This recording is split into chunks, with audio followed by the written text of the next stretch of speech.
Hello gorgeous flower pots, it's 12 noon, we're sat at the kitchen table. It's Sunday, so it's time to service. How are we all? What have we all been doing with our week?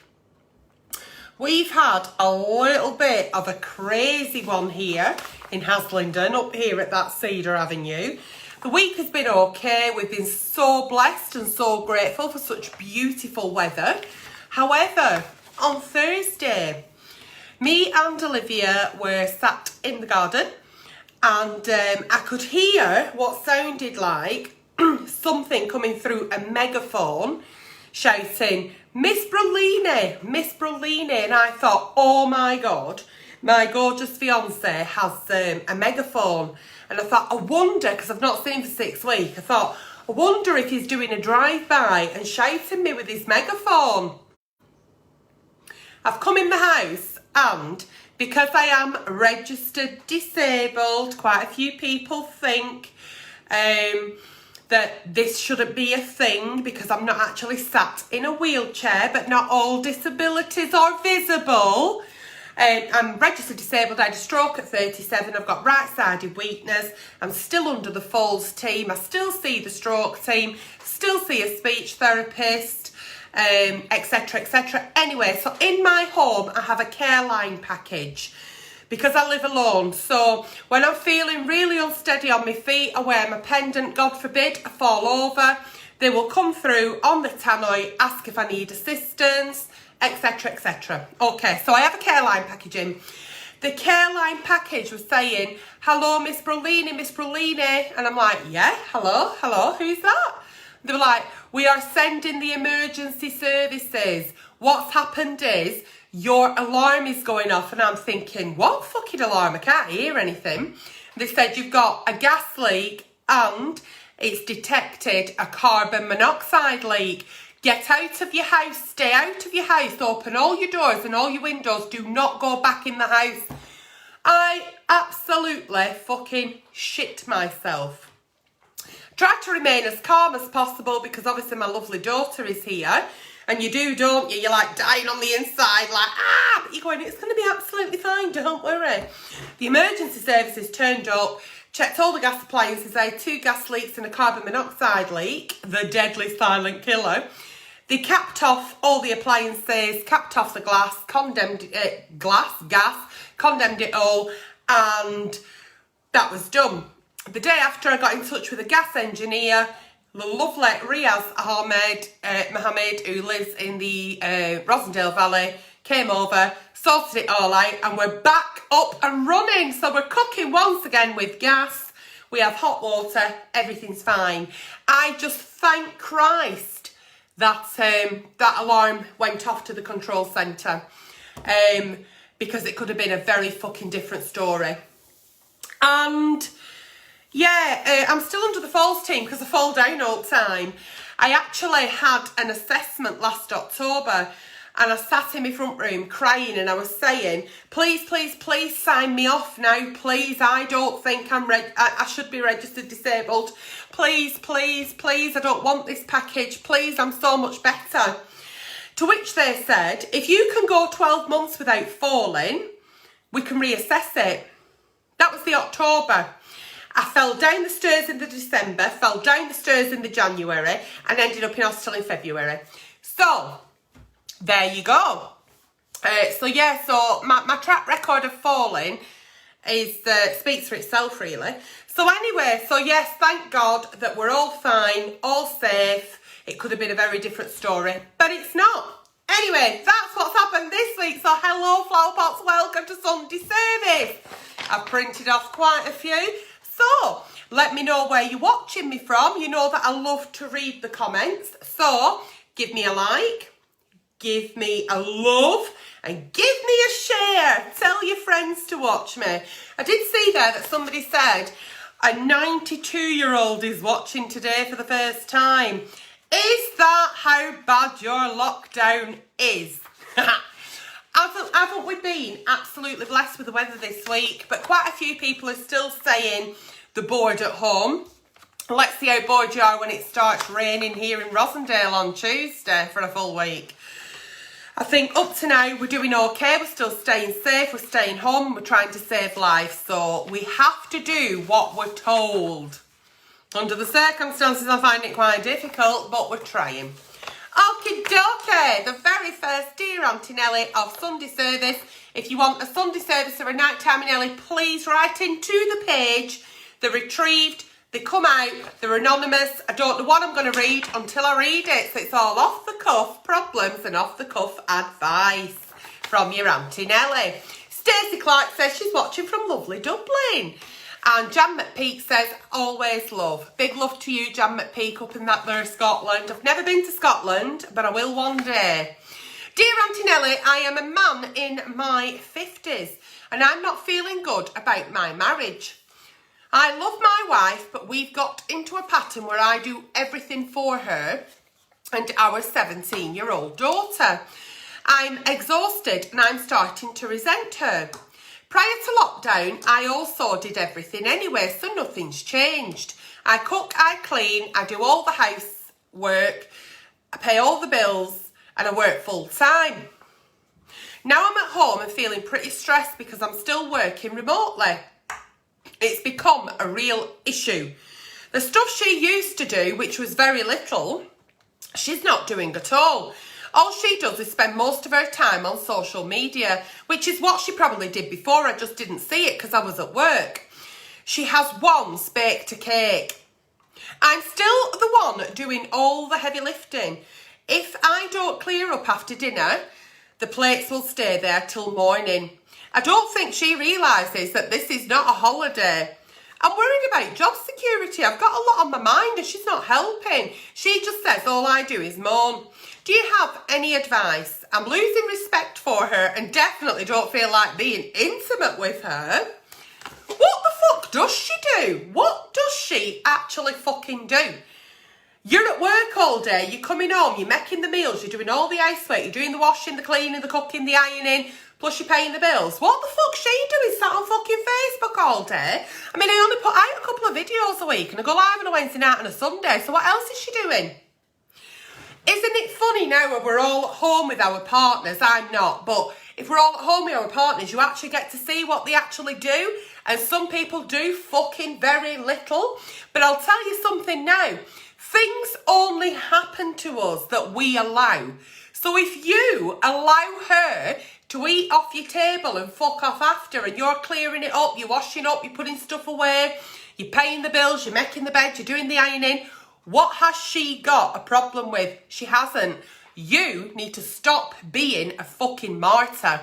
And you need to say to her, listen, Flower, I'm telling you now, I didn't realise how fucking little you did. Now, if the lady has serious issues such as a disability, a mental illness, a chronic illness, whatever it may be, that she is not able to pull her weight in the home, that's fine. But if she is able-bodied, she's just a fucking lazy cow. And you need to say, listen, I'm as much to blame here because I have allowed you to live this lifestyle. Well, do you know what, Flower? It stops from today. If you want to eat, you make your own tea. If you want the shirt ironing, you fucking iron it. If you want clean clothes on your back, there's the fucking washer. Enough's enough, and sometimes we've got to be brutally honest with people. And you've got to be cruel to be kind, because people will take. What's she do for work? Does she not bring any money in the house? Because believe me, she's obviously not doing any housework. She's not baking anything, she's not cooking, she's not cleaning, so she's not fucking you, she's not financing you, and she's not feeding you. The fuck is she, a fucking lazy lodger? Sit her down at the kitchen table, hashtag kitchen table, the first couple to go to the kitchen table, and tell her exactly how it is. Enough is enough. Say to her, I don't want to treat you like a child, you're a grown woman, but if I have to put some sort of schedule together that you need to stick to, maybe do the washing, do the ironing, and then at 8 o'clock at night you can have an hour on social media. Treat her like that, because she's treating you like a fucking mug. But then again, why won't she when you're letting her? So we only ever have things happen to us that we allow to happen. And before we know it, it goes from feeling a bit resentful, to feeling really angry, to feeling really hurt. We don't discuss it, and then we come in with divorce papers because it's not amicable. So stop it now. Sit her down and say, listen, I've been at home, I've been doing my work, you're doing fuck all, this isn't working, I'd like you to do a bit of your share, see where you go from there. I hope that has helped the very first Dear Auntie Nellie on Sunday service. It's Sunday and I'm here to service. Right, Dear Auntie Nellie. Oh Christ, what's happened here? Now it's all gone off. Behave yourself.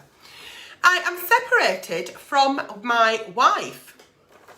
She was the one who ended things and asked me to leave, which I was devastated about. We have 2 children, aged 3 and 5. I have the children every other weekend. I look forward to seeing them, and I count the hours until I do because I miss them. Oh, my problem is my ex won't engage with me. Oh, them bloody exes. Other than exchanging brief texts about childcare arrangements, she won't talk to me at all. I don't actually know why we broke up.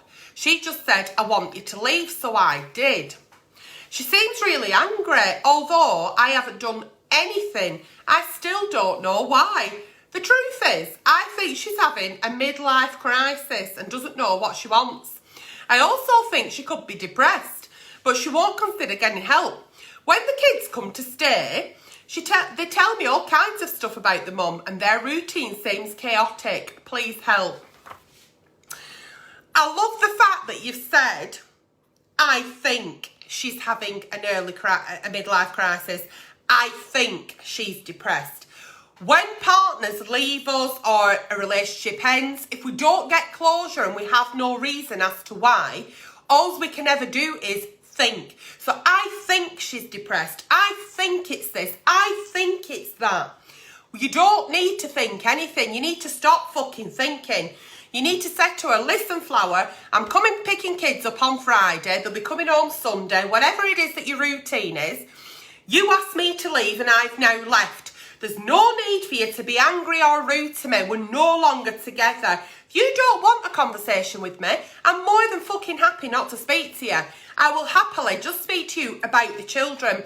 If you can find it in your heart of hearts to tell me exactly why you asked me to leave, and you packed your bags and fucked off anyway without an explanation, okay, then that's great. But if you can't, that's absolutely fine. So you don't no longer need to think about her.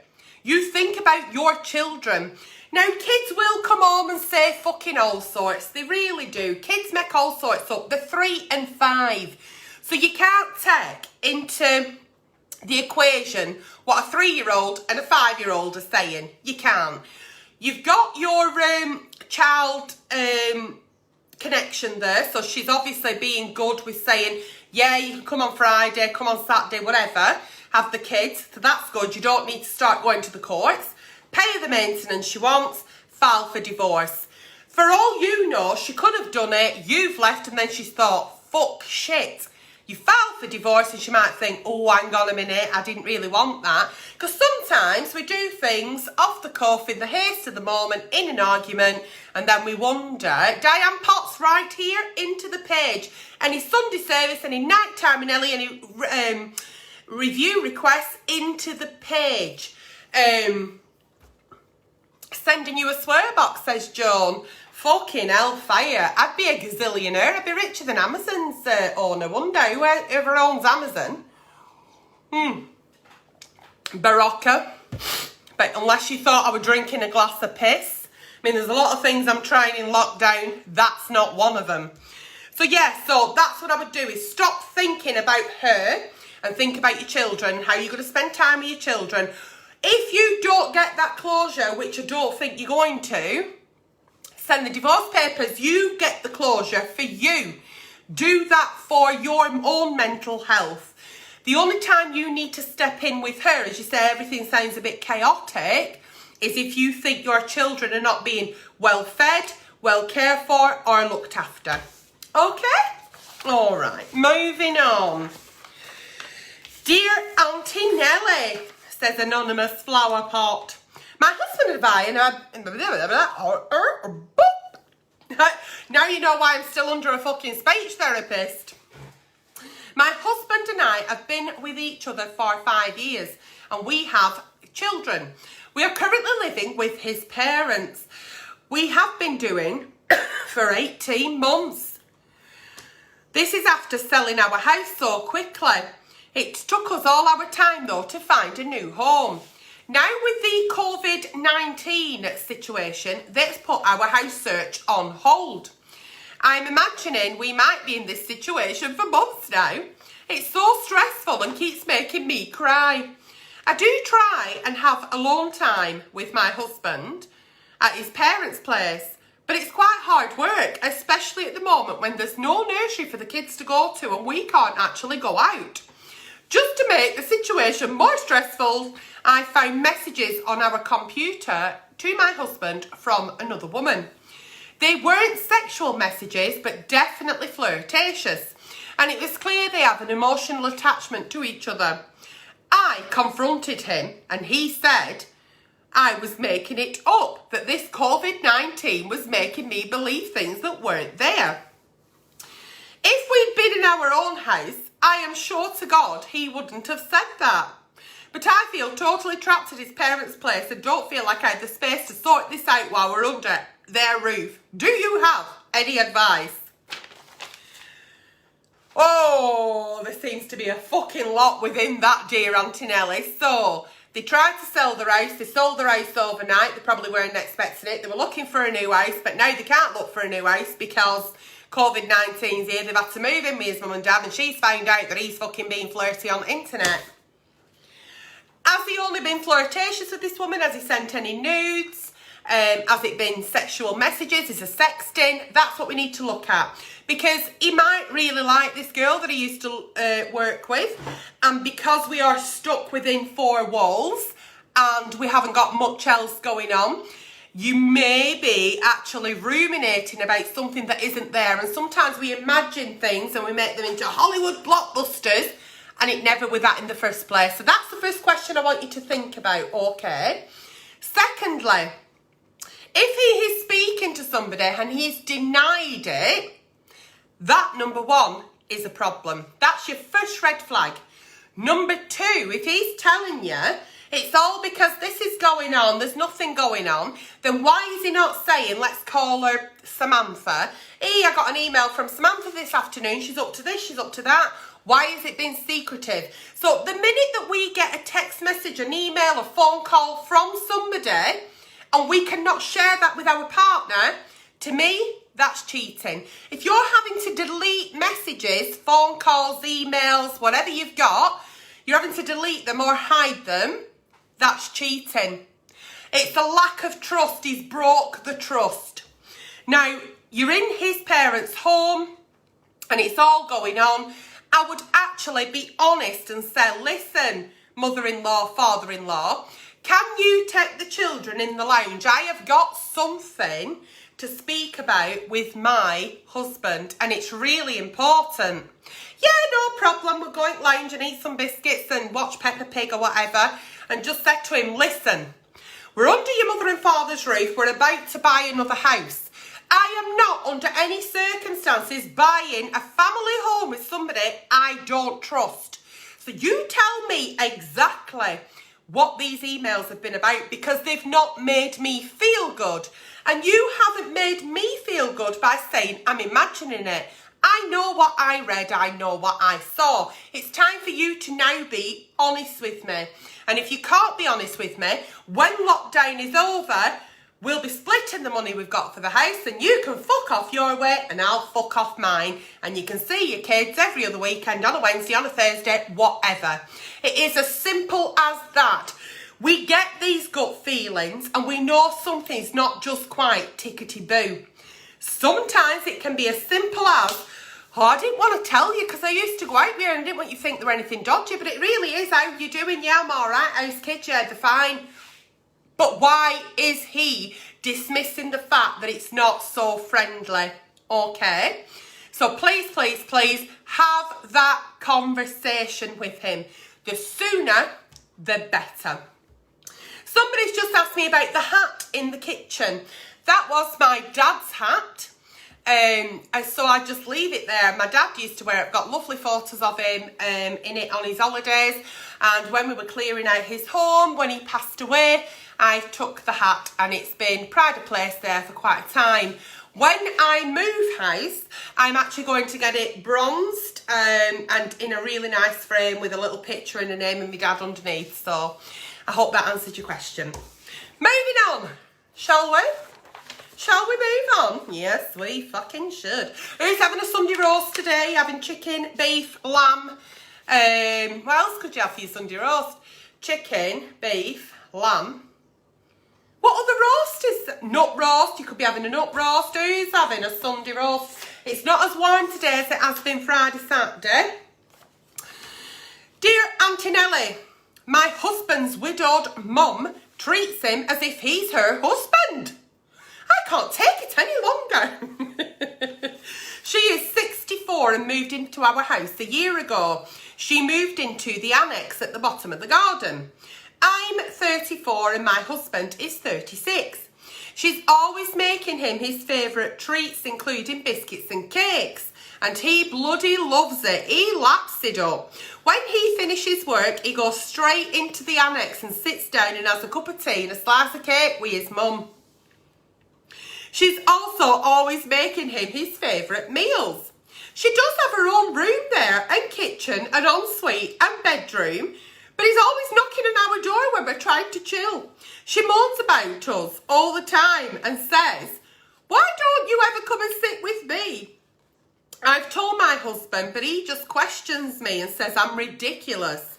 I've tried talking to him on several times, but he won't hear anything negative about her. I'm at the end of my tether. This isn't really a problem, Flower. Listen to your Auntie Nelly. The lady is a widow. That's his mum. She's lost her husband. He's lost his dad. They're both still probably grieving.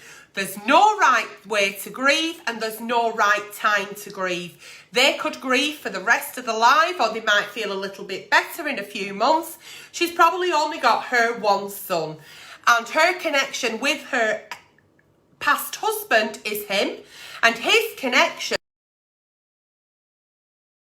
is her. So they've got a little bond going on. You have to let that go. You have to think yourself lucky that you're not mourning your husband or your father. Let them. Nature will take its course. It really will. She's making him biscuits and his favourite meal. That means that you're saving on your gas and you're not having to fucking worry. Tell her to make 2 lots and you can have some. And why are you not inviting her in for a couple of evenings, maybe for a cup of tea or making her a tea? It sounds to me like you have singled yourself out from their relationship and you're being quite spoilt. So invite yourself. When he sat in the bottom of the garden in Mum's annex that you've gladly and kindly said you could stay in, go in and say, "Oh, are you having a brew? I'll put kettle on." Join in. Have a slice of cake, have a biscuit. If you start turning your nose up at things and think, "Oh, I'm not having her doing that, I'm not having her doing that," she's not going to do it for you. But there's nothing wrong with you enjoying what she's doing. There's nothing wrong with you, talking about your past father-in-law and saying, "Tell me about him. What are you missing?" Look after her. The woman's grieving. So I don't really see this as a massive problem. I see it as you being quite selfish. And I think we do get quite selfish sometimes. And maybe you're an only child and you weren't ever taught how to play with toys and share. So it's time to share. And let her see her son. Let her spend that time with her son. If she's climbing into bed with you at night when it's alone time, that's a fucking different problem in itself, but she's not. She's just making him a slice of cake and a cup of tea. When he finishes work, he's having a bit of a chat with his mum, and then he's coming to you. Fuck all wrong with that, and there's nothing wrong with inviting her in. In fact, it's Sunday. If you're watching now, whatever you're having for your Sunday dinner, why don't you go and knock on Mum's annex and say, "Listen, Barbara, we're having a turkey roast. Do you fancy coming in? Have some turkey roast wheels, and then, stop for a little bit. We'll watch Country File." What is wrong with that? Because believe me, our parents are not here forever. And we have to cherish every fucking minute of it. And when he sees you being so kind to his mum and accepting her as your own, he'll fall in love with you all over again. Yeah? Before I move on, can I just show you something? Because I'm actually being stabbed in the heart. Can you see? Can you see what's happened? Fucking bra things come out again. Absolutely fucking sick of the back teeth of these fucking... Like Madonna in Vogue. Vogue, Vogue, Vogue, Vogue. Let me just fucking take this piece of shit bra off. I thought when I was talking, I'm thinking, something's fucking stabbing me. And it were. Anyway. Tits were on high beam. They're now on low fucking beam. That's going straight in bin. Could only happen to me. How big are yours though? Look at mine. I'm sure they could do something with these. They must come in handy for something. Headsets. Moving on, shall we? I bet you don't get that with Dear Deirdre, do you? No. Or Vanessa Feltz. Just for me, you're Auntie Nelly, but at least you know what you're fucking getting. Right, dear Auntie Nelly, I have discovered that my husband has been sending messages and naked pictures of himself to a woman. He started spending long periods of time on his phone, so I had a look when he was out.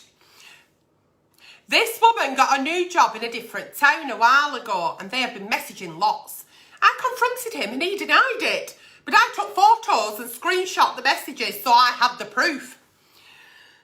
I am 38, my husband is 39. We've been together for 18 years and have no children. I thought we were happy, but this has absolutely devastated me. I want him to stop, but I don't know how to make him. We can never ever make anybody stop doing anything. People will do exactly as they fucking wish. Oh, I feel so much better now. I'm swinging away. Okay, so people will do exactly as they wish. My problem here, I don't know about my flower pots because they comment and they get involved. That's what makes the show so lovely. If you've had to check his phone when he's gone out, you've had suspicions, because my fiance could leave his phone there unlocked. I wouldn't give a shit. I'd just put it to one side to make sure it didn't get fucking wet with washing up water. There's obviously something in your relationship where trust is a little bit dented. So you've gone through his phone and you've found what you thought you were going to find. Then you've screenshotted it to prove that you've got evidence. So you've got your fact, you've got your proof, you've got your evidence. Sometimes when we go through our partner's phones, be very careful, because you may find something that you don't want to find, and it might not be a surprise for your 40th. Okay, if it is your first time today watching Sunday service, such as Gemma Price, welcome. Welcome, welcome. If there's anybody on here who's not yet a fully fledged flower pot, please, you're all welcome. So yeah, so you've asked your husband, he's denied it, you've gone, well, I've got the facts. Where do you go from here? He's going to be saying, what the fuck are you doing going through my phone? And you're going to say, well, we're a bit suspicious, or, well, I don't trust you. When you have no trust in a relationship, we don't have a relationship. It's the end of it. There's no clearer way to say, if we have no trust, listen to me, repeat it. If we don't trust our partners in the relationship we're in, we have no trust. Now, I want to know, why is he talking to another woman? What's wrong in your marriage? Why is he sending naked pictures of himself to another woman and not you? Are there trust issues? Have you cheated? Has he cheated? Has the love gone in your marriage? Is there no bedroom Olympics? There's got to be something in your relationship that hasn't been right for a little bit in order for him to look and go elsewhere. Trust issues come from something. You have to trust everybody until they give you reason not to. You can't, some people say, I don't trust anybody, mate. You build trust. Yes, trust does build in a relationship, but there's no reason to go into a relationship with no trust. You'll never get anywhere. Okay. So, second couple of Sunday service, where are they going? Hashtag kitchen table. I look through your phone, damn, because I weren't happy. You spend a lot of time on your phone and you've not been rocking up for your dinner and you've not been taking me out on dates. And all you do at night is turn light off and go to sleep. There's been a problem. So rather than me coming and sitting down and saying, what's the problem? I thought, oh, I'll turn into MI6 and see what I can find. And now you've found it, you don't like it. Yeah. So we need to sit down at the kitchen table, tell him exactly why you went through his phone, exactly what you found. He can deny it till fucking cows come home. If he continues to deny it and not tell you why or give you reason why, your relationship, unfortunately, I'm known for being brutally honest, is over. Your relationship is over. Repeat that to yourself. If there is no trust in your relationship, he's lying to you, he's denying things and making you think like you're going loopy-loo, it's over, okay? If you're still living together at the moment, you might have to live together for a while until he's allowed out. Damn the man. But yeah, just say, listen, while we've got isolation on here or, we're in lockdown, I'll start packing your bags and when him that brushes his hair with a fucking balloon says we can go out, off your foot, flower. Hashtag bye Felicia. Yeah? I love a Barocca, do you? I bloody love a Barocca. Right, dear Auntie Nelly, my husband and I have only ever had sex 3 times during our 10-year marriage. 3? The reason is because he has never given me an orgasm. He is aware of all this, but simply does not care how I feel. I feel starved. He has been like this since day one. We had an arranged marriage. I am 32 and my husband is 34. We have a 3-year-old daughter. Can you imagine what it is like only having sex so rarely? Can you imagine what it feels like to not feel wanted? I have to beg him. Can you imagine how it feels to beg? Even when she's begging, it's not happening. I cannot just walk away from my marriage due to our religion, but it is getting harder and harder for me to continue as a sex-starved wife. I really want to save my marriage, but just don't know what to do.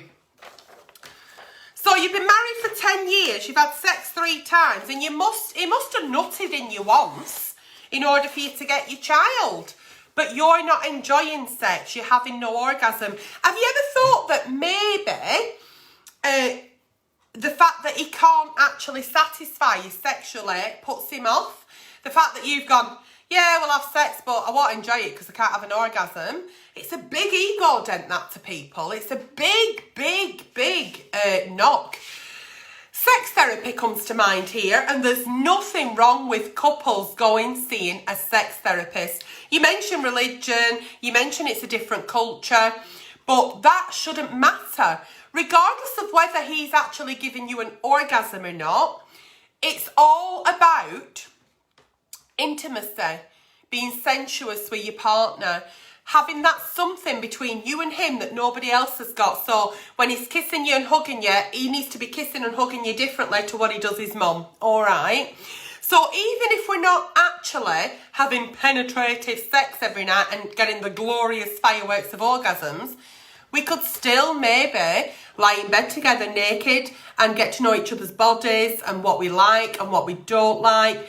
And you talk a lot about orgasm, so you obviously know what is one.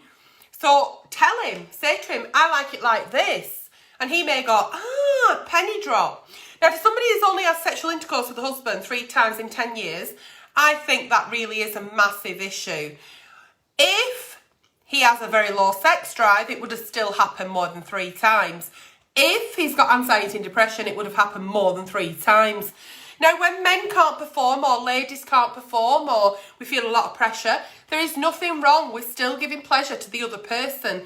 But if you've ever said to him, listen, it don't matter what you do, I'm never going to come with you, you shit, he's going to think, well, fuck you then. So you made a rod for your own back. So another couple to sit down at the kitchen table and you need to say, listen, I'm sex starved here, and it's not all about the orgasm. I want you to touch me. I want you to caress me. I want you to cuddle me. I want to feel wanted. See what he says to that. If he's like, I'm not right asked, then we need to then divorce papers, because then you need to find somebody who will tick all them boxes. If he says, well, don't matter what I do, you said you don't like it, so I'm not bothering. That's when you say, right, okay, I'm sorry for saying that.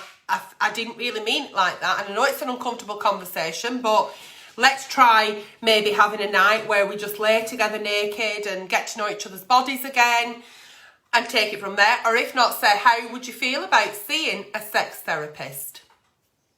Nothing wrong with that, Flower. Nothing wrong. And your culture, your religion, whatever it may be, that shouldn't matter, because everybody is entitled to feel good and to have somebody that makes them feel good and to be in a relationship where it's loving and sensuous and caring and kind and makes you feel wanted. And if you have the old big the big orgasm, fantastic. If you don't, it doesn't matter, as long that you are together and you feel something for each other. Now, you said that your marriage was arranged. Is he actually into you? Or have you just had that child to please people? Is he gay? Has he had to get married to please his parents? But really, he's knocking one off right back at car, you know, with Tom Mechanic. Do you know what I mean? There's a lot of things that we need to look at here. So you definitely need to have that talk, and I'd say sooner rather than later. Dear Auntie Nelke, I cannot think beyond the day when my husband was murdered. Oh dear God. He was defending a girl who is his friend who got into a fight at a pub. Someone pulled a knife and stabbed him. Oh. He couldn't be saved, and I wasn't there to say goodbye. I was at home with our 2-month-old newborn baby. He was 37 and I was 33. We were married for 10 years. My friends and family were supportive at first, but now, 18 months on, they think I should be over it. I can't stop thinking about him. I see him every day in our little boy. Especially at this time whilst we are in isolation. I feel so alone and so numb. How do I get over this? First, I'd just like to say I am so fucking sorry that happened to you. I cannot even imagine. You're at home with your newborn baby, your husband goes out and he gets fucking stabbed and never comes home. I am so sorry. Life can be really cruel sometimes, but you've got your little boy. You have got your little boy. You see him every day through your little boy. And every day you're going to tell your little boy about the magical, wonderful husband that you had. And right through to the bitter end, how he would still fight for somebody for what was right. And he died a hero. We don't often get to be with our loved ones when they're taking the last breath, especially if it's an accident and it wasn't something that, you know, we knew was going to come. So I can understand you having that sort of, unsettled feeling. Are you in any sort of support group? Are you seeing a bereavement counsellor? It is absolutely ridiculous for your friends and family to say, listen, it were 18 months ago. What's up? Will you get your frock on and get out? Grief happens to people in all different ways, okay? My husband was never murdered. I lost my father, and it's 8 years now my dad's been gone. And some days it just knocks me off my fucking feet. It'll come from nowhere. 8 years on. There's no right time to grieve. It's not a case of, if you do that for 6 months, then that will happen. You could grieve this for the rest of your life, but believe me, as much as it fucking hurts, it will get better. You know why? Because you learn to live with the pain. At the moment, everything feels like it's closing in on you. And even though your little boy is a stark reminder of what you've lost, you've got to change your mindset and think about what you have. So many people out there lose their partners and haven't got an offspring to remind them of them. They've got nothing of them, but you've got his legacy. And that will always be your legacy. And you'll always see your husband through your little boy. Things like this are going to take time and they're difficult. And believe me, you're feeling like this now when your little boy says his first word, when your little boy does his first walk, when he loses his first tooth, when he has his first day at school, when he rides his bike without fucking them things, what you call them, stabilisers, you're always going to get that pit to your stomach. I know that for a fact. Do you want to say hello? Come on then. You want to come, because this is a sad one, isn't it? So Hartley just wants to jump on and say hello, everybody. Say hello. This poor lady's husband was murdered, but she's got a little baby boy. Yeah, you're my baby boy, aren't you? So that's what I want to say, that this is going to be forever. Even when your son goes away to university, if he does, or he gets married, or he has his first children, your grandchildren, this isn't something that 18 months after you should be all right about. And it's okay not to be okay.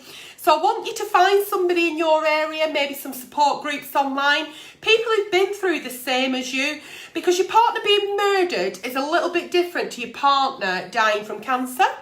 It's the only way I can explain it. And they'll be going through things that you're going through. So I want you to reach out, and now more than ever while we're isolated, reach out to these people. Ask them how they're doing. They'll ask how you're doing. You've got a little support network of people who don't expect you to be all better in 18 months. There's no, hello baby.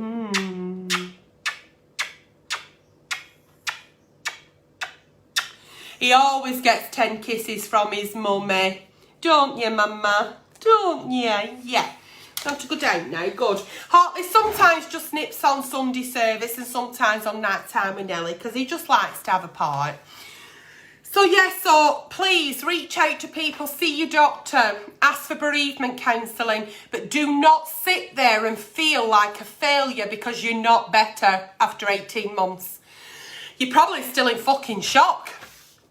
And that's also fine, but there'll be lots of things you're experiencing that other people who maybe have had family members murdered will be able to guide you on and feel the empathy because they've been there, rather than people who've sat there and watched a loved one take the last breath and cancer's taken them. So please reach out to those online support groups. Please, please, please reach out.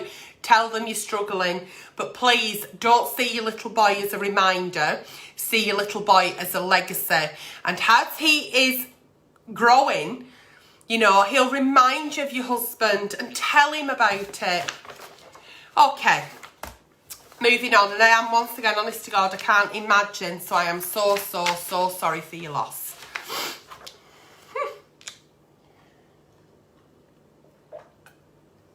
Barocca, once again, not a glass of piss. Dear Auntie Nelly, a woman keeps ringing and FaceTiming me. And I cannot take much more. She phones me when I am asleep or in the bath and expects me to take the call. If I ignore it or decline the call, she keeps ringing until I answer. The other night, she rang me 296 times. I am 50 and she is 36. I've known her for some years as I was best friends with her husband. I helped her with probate when he passed away. Now she thinks that she has some hold over me. We do go out for meals now and then, and she does try and flirt. But I always say to her, there's no point flirting with me. I have no romantic feelings towards you, as I am gay. She doesn't even ask if I would like to meet somebody, or maybe if I could bring somebody along to the meals, but I feel like I have to because as her husband was passing away, I promised I'd look after her. Oh God, we have booked a holiday, but luckily for me, it's been cancelled due to COVID. I don't want to upset her, but how can I tell her that this is a very peculiar friendship and it makes me feel very uncomfortable? I mean, 296 missed calls and the fact that she can't wait to rebook our holiday. What do I do? It's a difficult one, is this, because I don't know when her husband passed and I don't know what promise she made to him. But when somebody says, will you please look after A, B, C and D when I'm not here, I don't think they mean that you've got to step into his shoes and be her new husband. So I think you're spending too much time thinking of this lovely lady who's lost her husband and not enough time on yourself. If you're at home and you're having an evening to yourself, or you're entertaining, or you can't really be fucked with phone, but you know everybody in your life is okay, then you turn your phone off. It's harassment in the sense of where what is so important that she's had to ring you for 296 missed calls. Screenshot the 296 missed calls, text her and say, listen, Flower, is everything all right? Because I'm just currently in bed with my new boyfriend. I don't mind helping if it's an emergency, but it's really fucking dampening our love life, is this? She might get, the penny might drop, she might think, oh, or she might be one of them people who cannot make new friends. So maybe do take her out for a meal, bring a partner with you, hire an escort for the night, and try and get her to make new friends. Because if our circle of friends is not very big, we do rely on that one person or two people. Luckily for her, you know, unluckily, she hasn't got two people, she's only got you. So yeah, you need to learn how to say no. And I'm sure her husband passed would not expect you to be feeling so upset about the situation that you're in. When people say, please will you look after, they mean check up on them now and again, make sure they're all right. If there's a leak, make sure that she knows what the plumber's number is. He did not mean have every tea with her, go on your holidays with her, and really just be her new husband, but don't fuck her. He didn't mean that, okay? So when you get the next batch of missed calls, I'd screenshot it and say, listen, is everything all right? Do you need me to ring somebody? Because I'm just in the middle of something. He's called Barry, and he's fucking well fit. One night when we go out for tea, I'll bring him along. We have to be cruel to be kind sometimes for ourselves, but I certainly don't want you to sit there thinking, thank God for COVID, I don't have to go on my holidays with her. You don't have to go on your holidays with her at all. That is not something you have to do. You're doing it because you're a nice man and you feel sorry for her. Tell her. So listen, I won't be rebooking this holiday. I'm not interested. I only booked it because I feel sorry for you. You need to get out there, Flower. Why don't you join a dating site? You're obviously looking for company, because she might say, I don't want to join a dating site, I'm a widow. Well, you're fucking looking for summer and I can't give it you. End of. So I hope that deals with your dear Auntie Nelly. Ladies and gentlemen, gorgeous flower pots, that has been today's Sunday service. Have we enjoyed it? It was Sunday and I've been here and I've serviced.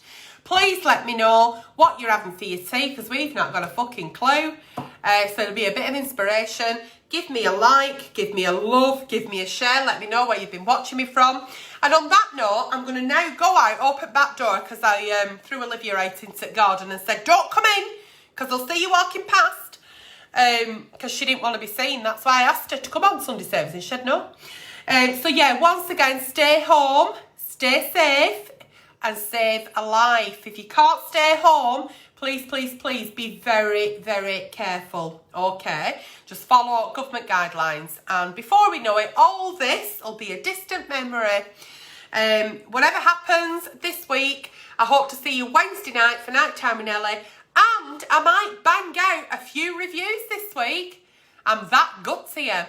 So flower pots, have a great day. I love each and every one of you. And I'll see you all very, very soon.